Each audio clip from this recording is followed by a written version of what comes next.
kamu tinggal di Jogja, tapi gajinya itu dolar. Itu kan kayak sebuah hidup idaman orang. Sebenarnya secret sauce-nya itu cuman keluar dari Jogja sih, Mas. Kenapa harus keluar tuh? Soalnya aku melihat pertemananku cuman itu aja. Kenapa orang Indonesia nggak pede itu ngomong bahasa Inggris? Kita tuh nggak kekurangan konten dalam bahasa Inggris. Apa kamu kerja remote di luar untuk dapatkan gaji standar luar itu masih terbuka bagi orang-orang yang baru mulai sekarang, Bal? Masih terbuka sih. Kalau kita benar-benar mau cawe-cawe banget ya. Tapi realistisnya Indonesia udah ketinggalan. Mending di Malaysia daripada di Indonesia gitu. Emang Indonesia sesampah itu? Bagaimana kamu bikin tweet mengenai kayak nggak worthy gitu tinggal di Indonesia, mending ke Malaysia? Iya, kalau bisa tinggal di luar negeri, nggak cuma Malaysia.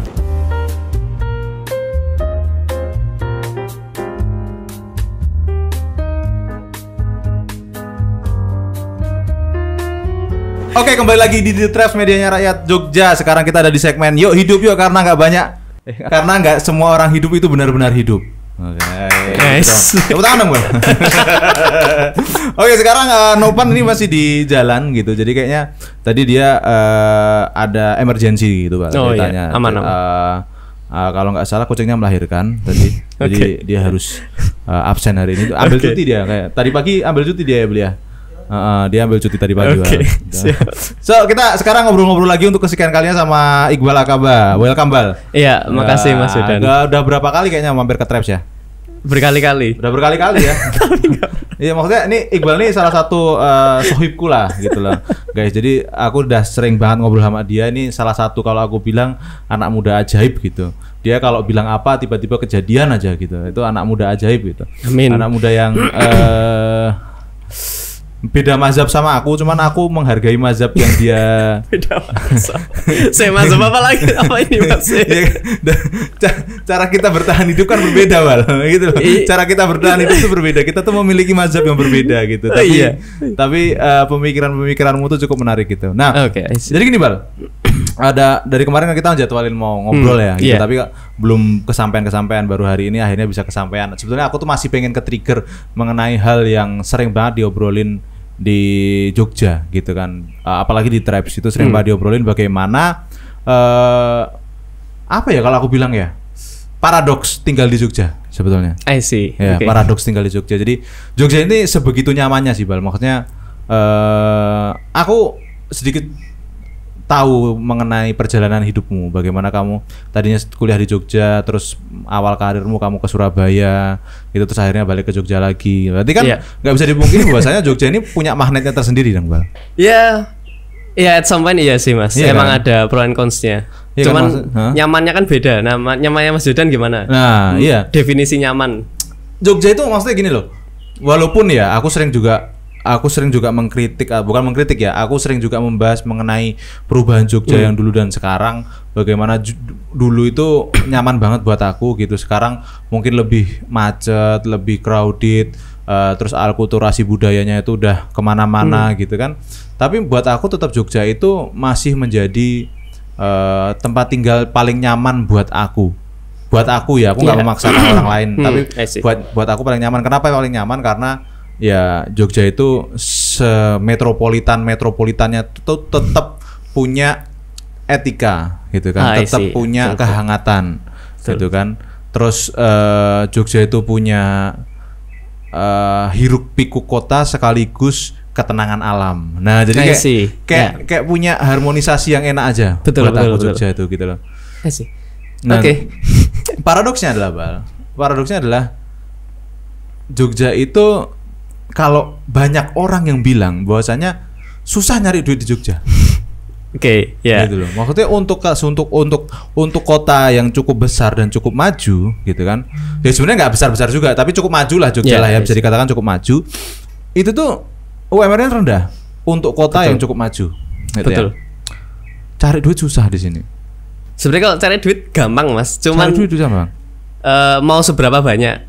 Iya juga. Kan ada yang 2 juta ya udah, ada yang even 800.000 ya udah, atau 1.500.000 ya udah.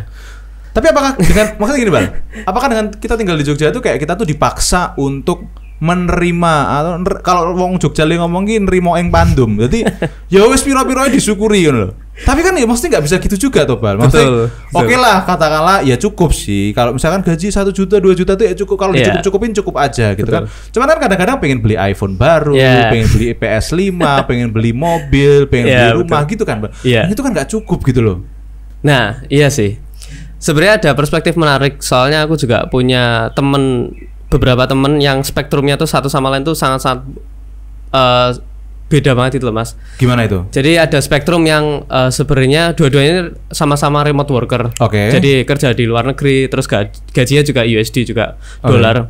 Cuman satunya itu lebih nerima ing pandum. Jadi dimarahin bosnya ya udah, terus depending payment gajinya ya udah gitu kan.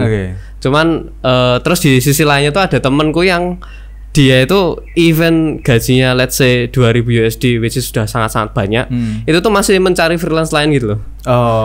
Dan aku bisa bilang dua-duanya orang Jogja sih. Jadi ini yang perspektif menarik yang bisa ini dua-duanya daerah Jogja tapi bertolak belakang banget gitu loh. Berarti nggak semua orang Jogja itu ya punya mungkin jiwa nerimo ing pandum juga sebenarnya. Iya sih, tapi kebanyakan setauku perkenalanku itu orang kalau di Jogja itu lebih banyak nerimoin pandum sih. Mas Yudan kan nerimoin pandum juga ini. Iya.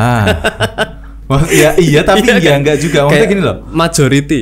Iya majority ya. Maksudnya kayak ya nerimoin pandum tuh perlu dalam konteks tertentu. Karena kalau misalkan buat aku sih Bal, buat aku ya, yang penting itu kan kita mengusahakan yang terbaik. Nerimoin pandum itu masalah hasil. Betul. Gitu. Tapi kalau misalkan kamu belum mengusahakan yang terbaik, maka nerimoin pandum tuh ya sorry itu sih bullshit gitu. Iya kan? Maksudnya itu kayak maksudnya kayak ya kamu aja belum mengusahakan gitu loh. Kecuali kamu udah mengusahakan hasilnya itu ya kudu diterima ngono ae gitu loh sebetulnya. Nah, tapi kalau kamu ngelihat sendiri gitu Bal, maksudnya ini yang menarik tuh kan gini Bal. Kamu kan bergerak di pekerjaan freelancer, dan banyak juga klien kamu tuh akhirnya tuh kerja itu dengan orang luar gitu kan, yang mungkin standarisasinya itu bukan standarisasi Jogja. Iya betul. Gitu loh. Pasti. Kok maksudnya gimana sih Bal? Kok bisa kamu tuh mengarah ke situ Kak? Kalau misalkan aku sebagai anak muda gitu Jogja, hidupmu ini adalah sebuah hidup yang diidamkan, gitu loh. Menurutku. Menurut saya hidupku biasa aja. Kenapa? Karena kamu tinggal di Jogja. Jadi kayak kamu tuh mematahkan paradoks yang tadi aku ceritakan gitu. I see. Hidup di Jogja dengan segala kenyamanannya, tapi gajinya itu dolar. Gitu loh. I see. Jadi nggak mengikuti standar gaji Jogja, tapi hidupnya di Jogja itu kan kayak sebuah hidup idaman orang gitu loh Bal. I see. Gak cuma orang Jogja, orang Jakarta betul. Juga aku rasa pengen kayak gitu tinggalnya di Jogja dengan slow livingnya, tapi gajinya tetap tinggi gitu. I see. Kok kamu bisa terjerumus di situ gitu sehingga mendapatkan banyak hidup yang diidamkan orang tuh gimana ceritanya Bal? Sebenarnya secret sauce-nya itu cuman keluar dari Jogja sih Mas. Secret sauce? Iya, jadi kan Mas Yudan tadi. Kenapa sepenting itu? Soalnya dulu aku kan pas kuliah di sini kan sambari kerja juga di Jogja. Tapi pace-nya itu bukan pace Jogja. Jadi aku kerja di tempat waktu itu di event sama travel organizer yang teman-teman pasti tahu IO dan travel tuh gimana pace-nya. Jadi itu udah pace-nya cepat kayak gitu. Terus setelah lulus aku emang desain untuk keluar dari Jogja. Kenapa? Soalnya Jogja itu emang dulu aku merasa emang sangat nyaman sih Mas. Kayak ya macet tapi masih tolerable lah ya Mas, kayak ya udah gitu. Terus harga makanan juga waktu itu dengan sangunya nggak seberapa juga masih oke lah, masih bisa makan masih bisa makan enak lah ya. Kayak gitu. Terus kenapa harus keluar tuh? Soalnya aku melihat pertemananku cuma itu aja kalau Jogja. Jadi aku nggak bisa punya kemampuan untuk memperluas spektrum gitu loh, kayak ketemu dengan orang yang tiernya di atasku. Jadi itu kan aku kan seorang fresh graduate kan, ya fresh graduate kerja paling ya udah apa sih, kayak even kenalan sama bos pun juga aku nggak bisa mencapai pas waktu itu pikiranku. Makanya aku ke Surabaya ke Surabaya karena aku melihat di situ tuh ekosistem bukan startup ya, tapi ekosistem desainer itu sangat-sangat aktif. Jadi karena di situ aku karirnya dulu tetap developer sih sebenarnya, cuman aku ada interest ke desain. Jadi aku menarget gimana caranya aku bisa mencapai tier tertentu yang maksudku senior dan lain-lain yang di atasku banget. Tapi nggak pakai developer, soalnya aku beneran nggak mau jadi developer sebenarnya. Jadi aku melihat Surabaya kok lingkungan desainnya aktif. Terus pas itu juga zamannya Google tuh banyak event, Meta dari Facebook tuh banyak event. Event aku pernah ikut kayak apa ya, bootcamp dari Google gitu untuk front end waktu itu. Dan dari situ sebenarnya batu loncatnya di situ, bukan di tempat kerjaku sebenarnya. Jadi di event-event itu aku bisa kenalan dengan sesama freelancer. Yang event aku dulu bukan freelancer juga. Jadi aku kenal sama freelancer tuh dari salah satu jadi dulu ada Soveros, owner Soveros yang ngajarin aku semua freelancing, yang membuka mataku ternyata freelancing tuh bisa kayak gini, bisa kenalan dengan orang yang benar-benar kalau kita karyawan tuh nggak akan mungkin ketemu dengan orang pemerintahan gitu loh. Ternyata ada bugnya di situ, bug kehidupannya ternyata di situ gitu loh. Terus dari situ pada akhirnya yes aku cuman berkutat situ aja, berusaha bukan cari uangnya tapi cari gimana aku memperluas spektrum pertemananku. Semakin ke atas semakin gimana caranya, anything lah. Berarti cukup kalau aku bilang segini ya Bel, dari pengalamanmu itu cukup berbahaya, bisa dikatakan cukup berbahaya kalau kita tuh hanya memiliki ruang di Jogja aja gitu. Maksudnya itu apa ya, POV kita tuh hanya sebatas taunya Jogja doang gitu tuh berarti bahaya ya? Menurutku bukan berbahaya, cuman mungkin ini sih Mas, jadi zona nyaman kan. Jadi zona nyaman, kayaknya semua orang bakal relate bahwa Jogja sebelum 2019 tuh, even sebelum 2018 tuh sangat-sangat nyaman. Bener-bener slow living, bener-bener masih adem, nggak sepanas sekarang. Itu mungkin kalau aku masih menuruti itu, ya aku bisa, cuman mungkin waktunya lebih lama. Soalnya kalau aku diajarin oleh omku itu, kalau kita mau dapat shortcut, ya mau nggak mau harus meng-sacrifice sesuatu kan. Jadi aku mending ya udahlah, aku bakal tahu aku akan balik ke sini somehow dengan cara apapun, ke Jogja lagi yang akhirnya juga balik. Tapi ya itu tadi aku sacrifice, ya wes aku meninggalkan teman-temanku, terus lingkungannya kayak gini. Walaupun Surabaya juga nyaman, cuman emang ya pas itu juga udah panas sih. Jadi itu sih. Oke. Berarti kan gini ya, kalau bisa dibilang memang bahaya. Aku bilang gimana ya, pace-nya di Jogja itu terlalu slow ya. Menurutku iya sih. Kayak nerima Bandung kan Mas. Kayak ya sebenarnya nggak salah sih. Kalau salah apa nggak salah. Emang ada beberapa orang cocoknya tuh ya udah kerja terus menerima perintah, kerja dengan baik, amanah, ya udah pulang, dia satisfied kayak gitu kan. Cuman ada beberapa orang yang wah nggak bisa kayak gini terus gitu. Oke. Nah itulah dan kamu ngerasa berdampak banget di hidupmu dengan kamu hijrah lah ya, pindah kota itu dari Jogja waktu itu ke Surabaya. Ntar Bal, ngopi dulu Bal. Ini pembahasannya seru banget soalnya anjir. Saya itu nggak tak ceritain ke semua orang Mas. Nggak banyak yang tahu. Mereka tuh taunya aku kerja di omku sambil kuliah yang enak, padahal nggak enak sama sekali. Dalam artian tuh bener-bener aku diperes banget sama omku. Pulang jam 11 malam ke Surabaya, nggak punya teman, cari teman sendiri. Nggak ada yang tahu itu. Tapi kamu maksudnya gini loh,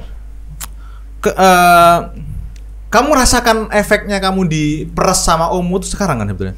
Iya. Mungkin waktu itu kayak ngerasa kayak memberontak kan? Iya. Teenager in their 20s aja sih kayak apa sih? Iya pasti kan kerasa kayak gitu kan. Dan maksudnya itu kan banyak banget orang tuh yang nggak mau berproses akan itu, kayak misalkan aku nggak mau nih diginiin terus, maksudnya ini aku cuman disiksa, aku cuman gimana, padahal kan itu sebetulnya salah satu pembelajaran nggak sih? Iya, jadi kalau dulu tuh kalau aku baru sadar momen-momen pas kalau aku ngeliat flashback itu, omku tuh sebenarnya cuman berusaha untuk, jadi manusia kan ada kadar toleransi kepada tekanan kan. Jadi omku tuh berusaha memperlebar kadar toleransi tekananku terhadap stres. Jadi kalau keluar tuh udah ya wis diapain orang tuh, aku dulu pernah lebih iya wis istilah iki wis diasah lah ya sebelumnya, sehingga kan kehidupan nyata yang misalkan ketemu orang lain dan lain sebagainya itu kan pasti lebih keras gitu. Ya betul. Nah, terus akhirnya kamu ke Surabaya gitu misalkan. Seberapa berdampakkah kamu akhirnya keluar kota Jogja gitu kan untuk ke Surabaya terhadap apa attitude-mu, mentalmu atau apapun terhadap hidupmu lah? Seberapa berpengaruh? Kalau aku bilang kalau mental tuh malah pas kerja di sama om sih Mas. Pas mental tuh malah pas kerja. Soalnya 3 tahun kan. Dan bener-bener full 3 tahun. Aku ya mungkin untuk beberapa orang ini cukup kasar ya, cuman aku nggak kayak habis kuliah ya langsung kerja kayak gitu, phase-nya normal, even lebih cepat dari yang lain, dan aku harus mengejar pulang tuh jam 10-11 malam dan setiap hari dan aku masih harus nugas. Aku harus gini-gini. Itu mental tetap di Om sih. Surabaya itu aku bisa anggap batu loncatan sih Mas. Dari koneksi tadi. Betul. Ya? Jadi kayak dari bekal yang udah disiapin omku tuh, aku Surabaya itu secara nggak langsung udah ada soft skill yang aku nggak sadar kalau itu soft skill. Oke. Soalnya udah biasa. Iya. I know. Karena udah kebentuk duluan ya. Iya kayak loh ini bahkan kayak temanku, aku inget di salah satu komunitas desain Surabaya, temanku bilang kok kamu berani ngomong, kok kamu berani kenalan sama orang. Lah kenapa nggak berani? Kenalan tinggal kenalan aja. Yeah. Emang kan nggak mungkin kamu kenalan sama orang terus orangnya ngatain kamu kan nggak. Iya betul. Oke, berarti memang zona nyaman itu harus dilawan ya Bel ya. Maksudnya kayak menurutku iya sih. Nggak bisa kita harus selalu ada di tempat ternyaman kita ya. Iya, at some point mungkin emang butuh tempat pulang gitu kan Mas. Cuman ya tadi apakah sudah cukup satisfied dengan hidup yang sekarang? Kalau emang sudah, ya udah nggak salah kan. Cuman kalau tidak ada yang terjadi di hidupmu dalam 5 tahun gitu-gitu aja, dan kamu nggak merasa salah ya nggak apa-apa. Cuman kalau kamu merasa salah, ya udah perbaiki aja sih, tinggal mulai aja. Oke, kamu ke Jakarta terus ya, ke Surabaya gitu kan. Terus kamu meniti karir awalmu sebagai seorang desainer di sana gitu kan. Terus kenapa di titik mana kamu ngerasa kayak aku butuh balik ke Jogja gitu? Akhirnya kamu balik ke Jogja. I see. Oke, jadi karena ini kejadian udah lama. Sebenarnya waktu itu tuh aku dan beberapa teman-teman tuh pengen buat wadah untuk para desainer lainnya yang baru mulai dan lain-lain. Soalnya pas itu kan bener-bener booming kan web designer waktu itu. Untuk belajar bareng sama kita. Cuman somehow ada pihak yang tertrigger di Surabaya, komunitas yang tertrigger, yang even kita tuh juga nggak ada maksud banget untuk nge-trigger mereka gitu loh. Kayak ya udah kalau mau kolaborasi kita juga open, toh juga ini tuh ya namanya orang gabut pengen ngajari orang bikin wadah, apa salahnya gitu loh. Toh juga nggak ada uangnya kan. Betul. Terus karena ada masalah itu, ya udah kita sempat ngobrol gimana nih enak gitu kan. Terus aku di-set sama beberapa teman-teman, lah nek pada akhirnya ribut gitu. Mending ributnya ada duitnya. Ya udah. Kita sebenarnya nggak langsung ke Jogja, soalnya kita kita sempat menjalani eksperimen itu di Surabaya setahun Mas. Saya pas itu COVID kan, jadi remote semua. Terus klien pertama studioku tuh UGM itu. Jadi langsung UGM untuk buat satu platform itulah pas COVID itu.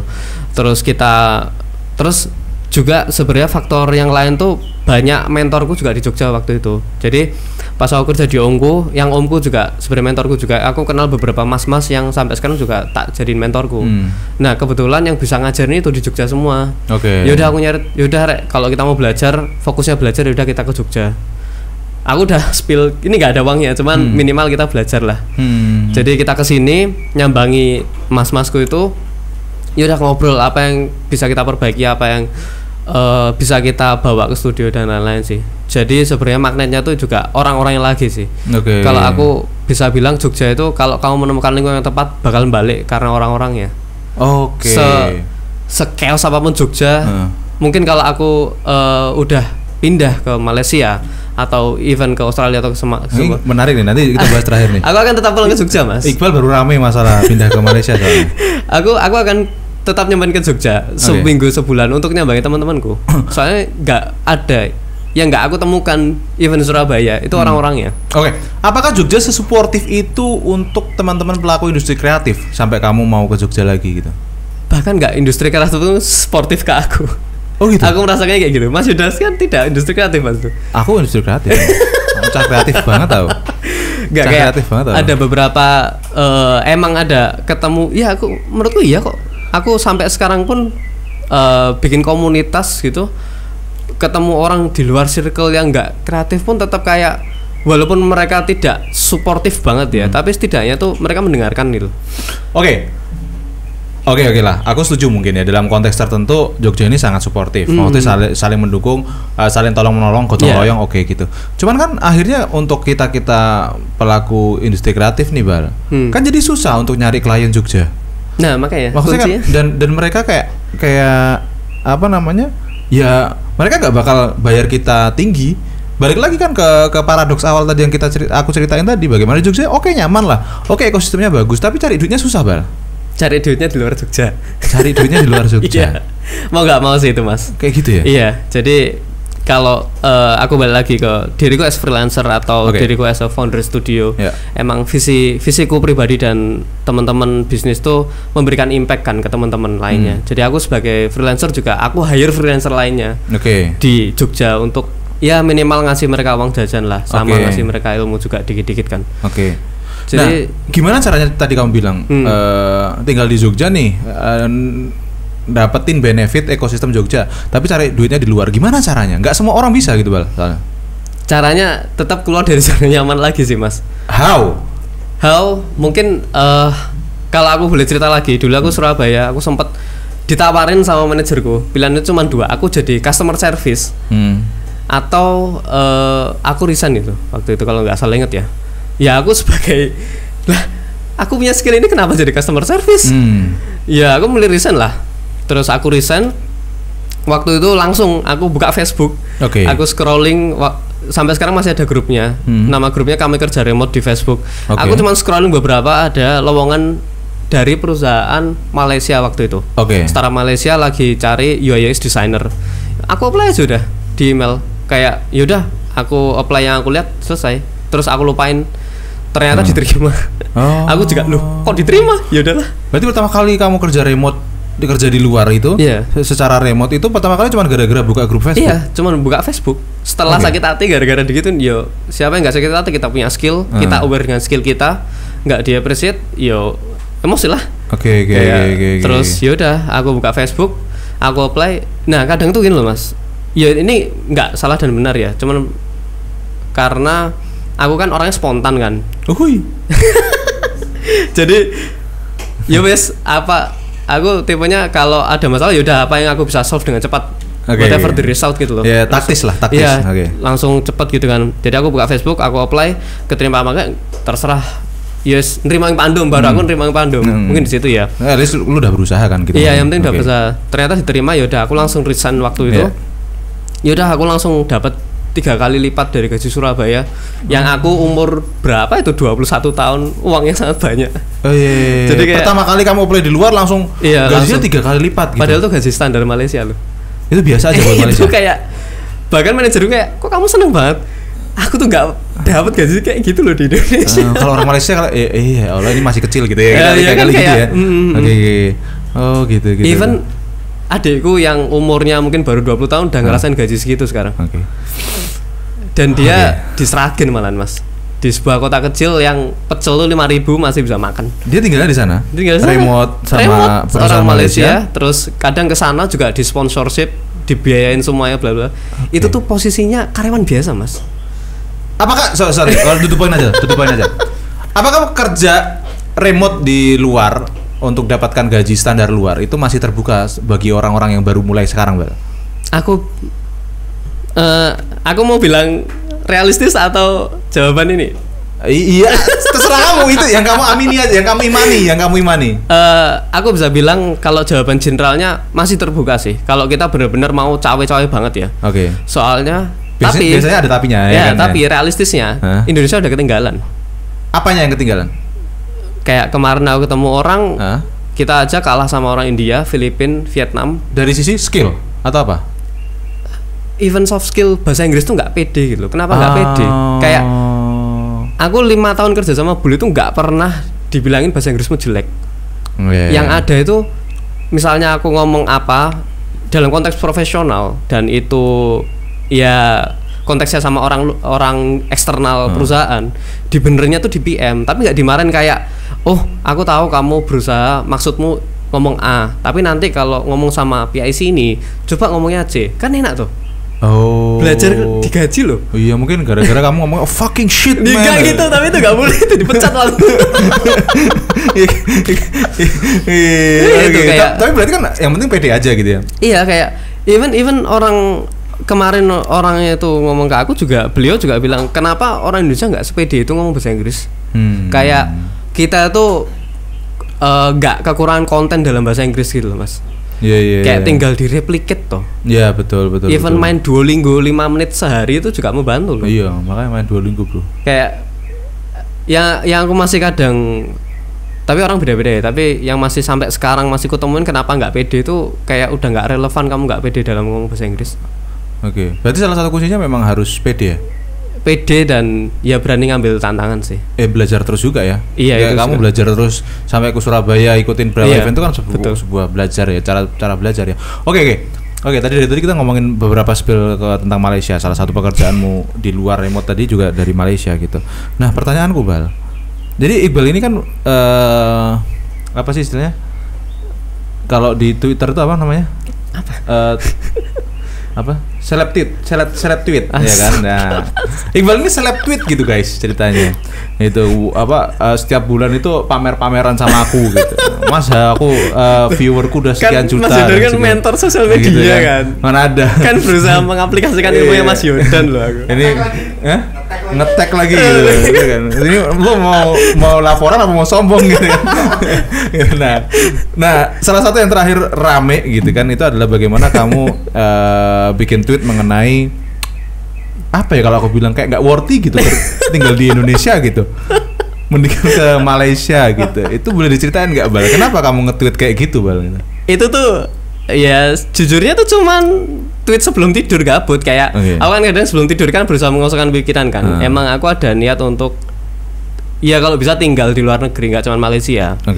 Cuman karena akhir-akhir ini aku sering dapat exposure adekku di Malaysia, temanku di Malaysia, ya aku kepikirannya cuman iya yo kayak banyak hal gitu loh, kayak dari budaya yo nggak beda 11-12 lah ya, masih daratan Melayu lah ya gitu ya. Betul. Terus kemarin aku kaget teman-temanku beliau yang tinggal di Malaysia lama udah ada angkringan loh di sana Mas.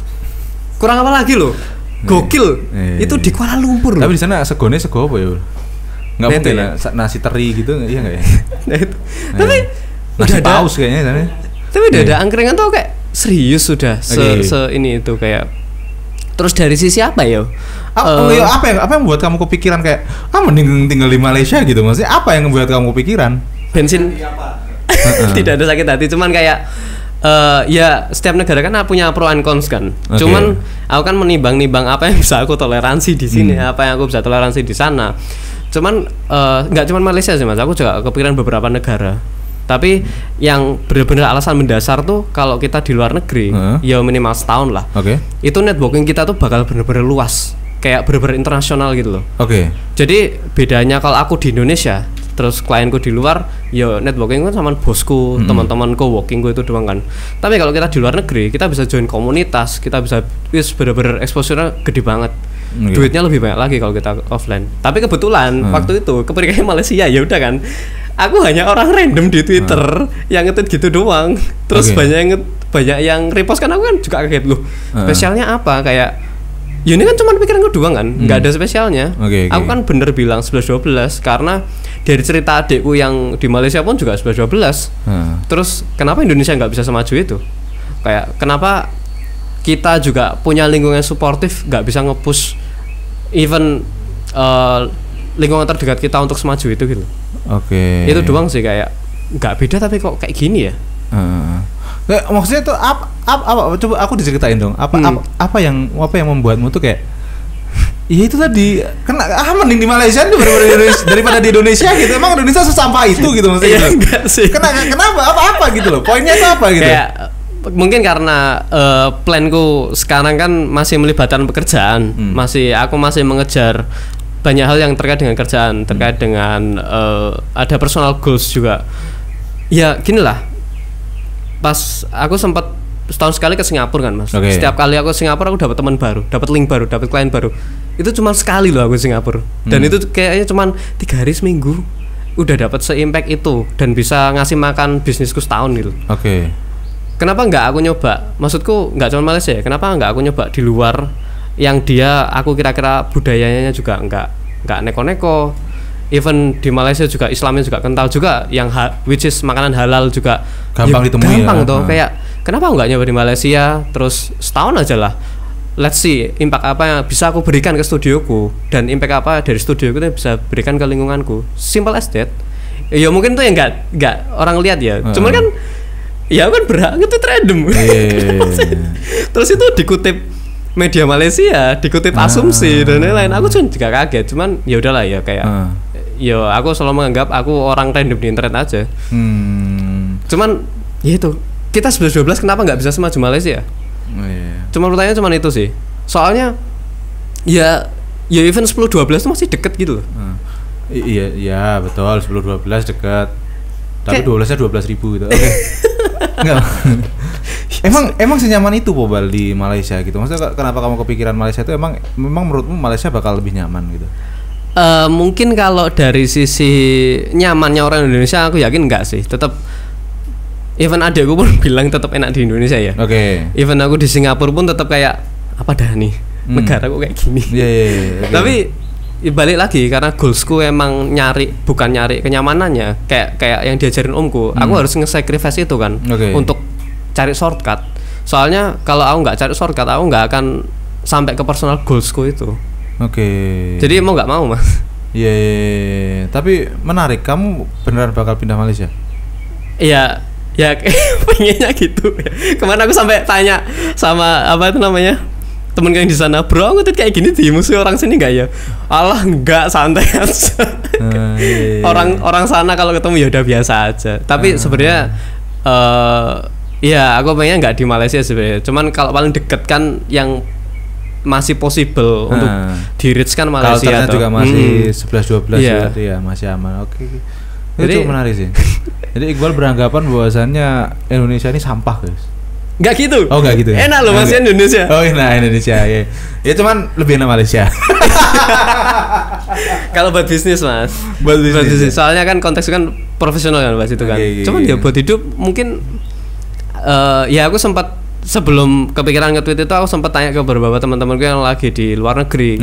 Aku kan beberapa punya teman di Australia juga, terus ada Singapura dan lain-lain. Kayak aku merasa kita sebagai wirausaha itu lebih secure atau lebih ya walaupun nggak se-secure 100% ya, tapi kayak lorongnya itu nggak gelap-gelap banget gitu loh. Kayak kontrak bener-bener di dikawal sama pemerintah. Terus kalau ada apa-apa enak aturannya jelas kan nggak gunung gini kayak di sini gitu loh. Betul sih. Di sini udah regulasinya susah, pajaknya besar. Kayak bukan aku yang ngomong Iqbal. Enggak gitu. Kayak aku hidup sekali kok susah amat. Wirausaha ini. Iya. Oke. So, ya itu. Terakhir kali Bal, apa yang ingin kamu sampaikan buat, maksudnya gini loh, nggak bisa dipungkiri tuh banyak orang tuh yang mengidolakan kamu sebetulnya Bal saat ini. Saya tidak merasa itu, tapi udah terima kasih. Enggak, maksudnya kayak hidupmu ini adalah salah satu hidup yang diidamkan tadi aku bilang kan.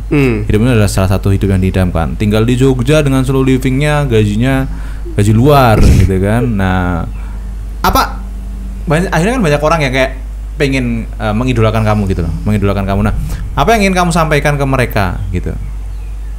Terakhir itu aja. Kalau emang kamu bisa ngeliat shortcut, ambil aja sih. Soalnya aku yakin di hidupku tuh, soalnya sering ngalamin. Bentar. Shortcut ini maksudnya gimana? Shortcut ini nanti diartikan lain lagi loh Bal. Oh ini opportunity. Oke. Tapi opportunity itu bener-bener satu kali dalam hidupmu. Cuman itu tok. Oke. Kayak aku scroll Facebook, kayak gini lah. Misalnya aku nggak scroll Facebook pasti aku nggak kayak gini. Pas itu kayak ya udahlah aku terima kantor kayak gini, pasti aku nggak kayak gini. Jadi kalau kalian bener-bener ngelihat satu opportunity yang menurut kalian benar-benar rare dan resiko yang gede, mending ambil. Soalnya aku bisa bilang 80% worth it dengan resikonya sih. Apalagi lu masih muda guys. Ya apalagi masih muda. Sebelum umur 30 kan aku ngece aku. Aku lu mau 30 juga. Sebelum umur 30 ngece aku deh. Aku kan juga di sebelum 30. Oke. Itu sih. Harus berani ya. Kamu masih muda, lo harus berani ya Bal. Iya, masih muda. Kesempatan nggak dapet yang 2 kali ya Bal. Iya. Bahkan aku juga ngetren adikku dari awal kuliah itu, ku tren sama dengan caraku omku ngetren aku sih. Bener-bener nggak aku kasih nafas untuk istirahat. Jadi adikku mau apa aku beliin, cuman mau aku target. Dan ya buktinya kan sekarang shortcutnya tambah pendek lagi kan adikku. Dapat exposure internasional di umur 20 tahun. Kayak aku pun nggak nggak nyangka dia bisa kayak gitu. Iya.